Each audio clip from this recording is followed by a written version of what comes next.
Hello YouTube, this is Venom, your ninja-loving overlord, and I've got some additional thoughts on my loot box video from last week that I kind of want to go over.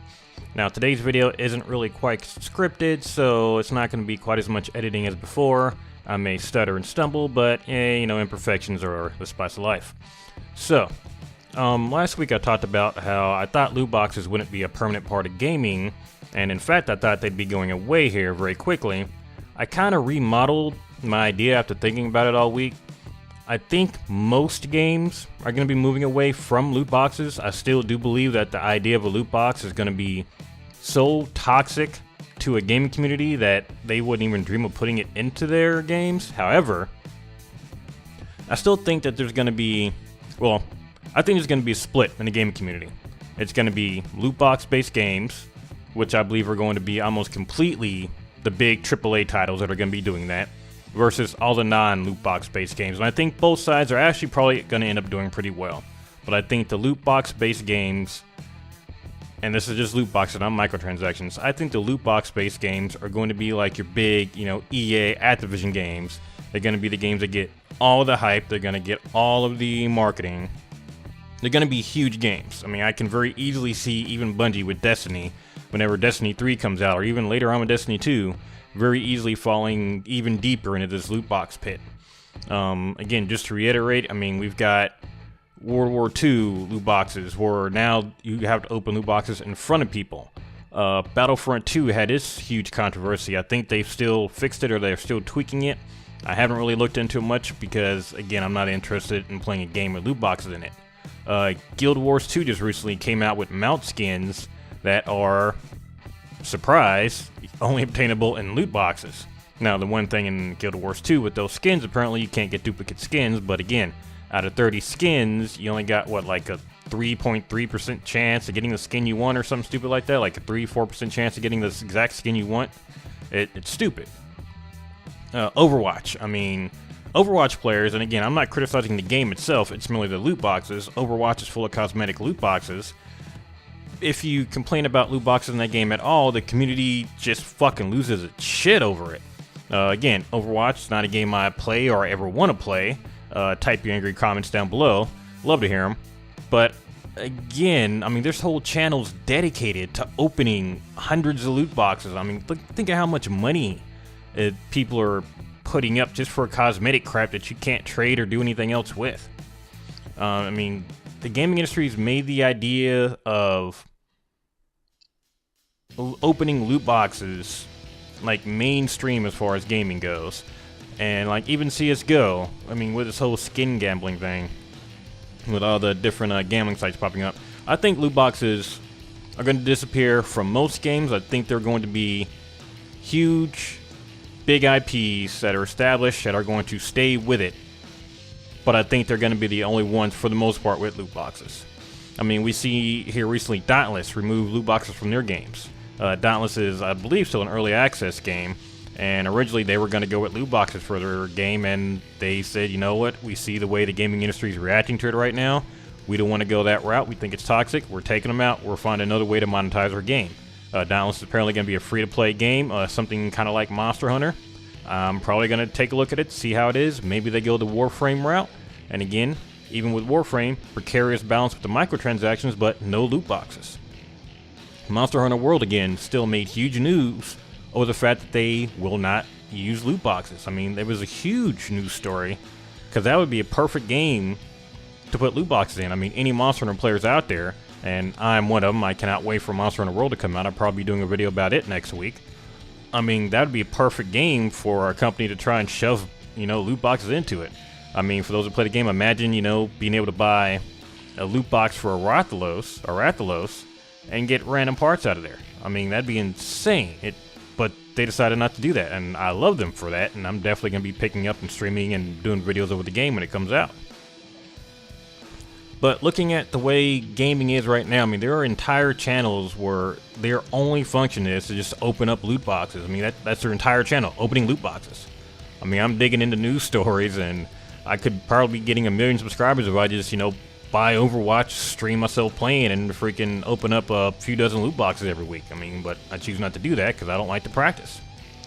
And then here's the thing that also gets me too. While I think there's going to be this huge split between loot box and not loot box based games, the people that are bitching about loot boxes being in the games are some of the main people buying the loot boxes. Something that recently pissed me off, huge gaming channel to know, they're Rooster Teeth, obviously. I love Rooster Teeth to death, by the way. I love them to death. But this one thing just pissed me off to no end.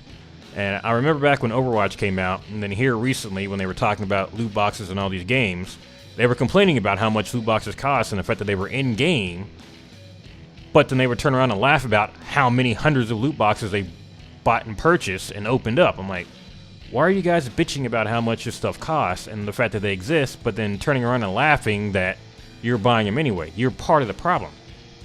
Buddies of mine who bitch about loot boxes being in-game, or about, like, in Destiny 2, a buddy of mine, I won't name his name, he knows who he is, you douchebag, I still love you, though. You know, casually talk about, well, you know, I'll drop another $100 on loot boxes for Destiny 2. There's nothing in Destiny 2 loot boxes, it's all shit for the most part. But people just casually buying these, acting like it's nothing. I think that most games are going to stray away from this, and I still think that's going to happen fairly quickly because it's still so toxic to even have a loot box in your game for the most part that people are straying away from it. And I think part of that is going to be helped by the fact that community members probably aren't going to want to play with people who buy loot boxes anyway, especially when it comes down to buying power in loot boxes. I mean, imagine if Battlefront 2 keeps power in loot boxes, you know, their upgrade cards. Imagine when they kept them like that. No one's going to want to play with anybody who spent, you know, $1,000 on Battlefront 2 loot boxes versus someone who doesn't buy them at all. I mean, it's going to become shameful to even admit that you buy loot boxes here at a certain point. At least, you know, that's how, you know, kind of society works as far as game community. You know, no one wants to play with someone or, you know, usually be associated with people who buy their power versus have actual skill in the game. Now, imagine playing something like a Tekken game where you can actually just buy your moves or something crazy, like you spend $10 and get to automatically win the round. No one's going to want to play with someone like that. Or, you know, you spend $5 or put in a couple extra quarters at the arcade when you play a fighting game and you get, you know, 5 times the power when you're fighting. No one's going to play against somebody like that. And people aren't going to want to play with people who buy loot boxes more and more here soon. But again, this is kind of my idea of what's going to happen. I think the gaming community is going to split. There's going to be the huge AAA titles that are just going to be all about loot boxes. You're going to get, you know, a ton of mainstream advertising. There's going to be a ton of channels dedicated to them or still opening them up. I think games like Overwatch and, you know, CSGO and Battlefront and, I mean, either way, Guild Wars 2 is going with the skins now. I mean, I think those are going to become bigger and bigger with how deep of a hole they dig themselves into with loot boxes. They're essentially going to get to a point to where, I mean, their entire game is literally just made around the loot box system. I mean, screw the gameplay. The main gameplay is going to be, you know, opening loot boxes. I mean, imagine here soon a game where all you do is, you know, play some extremely easy platform-based game, and then your reward is, you know, loot boxes or a chance to buy loot boxes or something, but they will make the core mechanic to where opening that loot box, that is the main function of the game. So I can see that coming pretty soon. On the other side of the coin, I still believe what I said before, that a lot of these companies, especially with great games like Monster Hunter, are not going to want to be associated with loot boxes whatsoever. I don't think we're going to have to worry about that. One, because we've always got the indie developers to fall back on. Two, there's plenty of indie games I love to play. There are plenty of great independent games out there. There's plenty in early access right now. I'll probably do a video about early access too, because not all early access titles are equal in how they implement it, but I'm going off on a tangent. Now, there's going to be plenty of AAA developers that aren't going to want to put loot boxes in their game. And independent developers, even for free-to-play games, I mean, they're looking at other ways to monetize their games besides loot boxes. So, I mean, again, every video I bring it up, Warframe's done a great job of monetizing their game without loot boxes. I've still got some quips about some of the stuff in there. I think there's a couple of frames in there that are really overpriced for what the frame can do, but personal preference.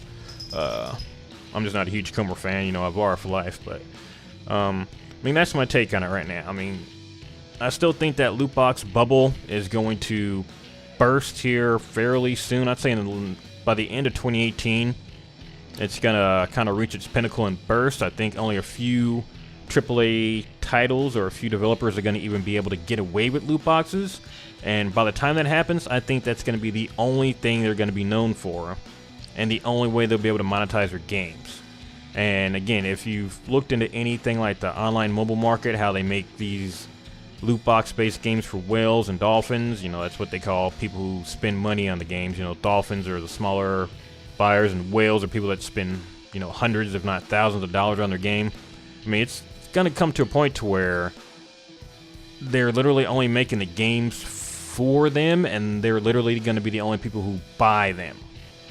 As of right now, yeah, loot box based games are only made for whales and dolphins, but there's still other people buying them, and that's part of what it's causing all of this drama in the mainstream gaming news, or mainstream gaming right now, is that this game's supposed to appeal to everybody, but it's really only able to be enjoyed by these people who spend hundreds of dollars on these loot boxes.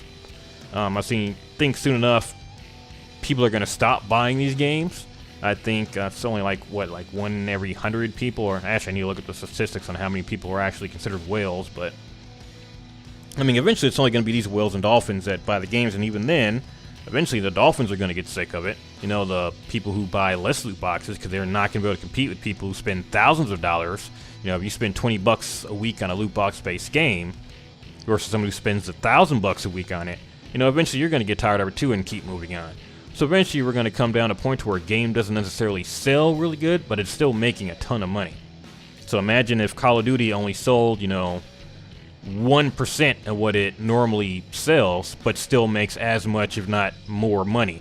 I think that would be ideal for these game developers.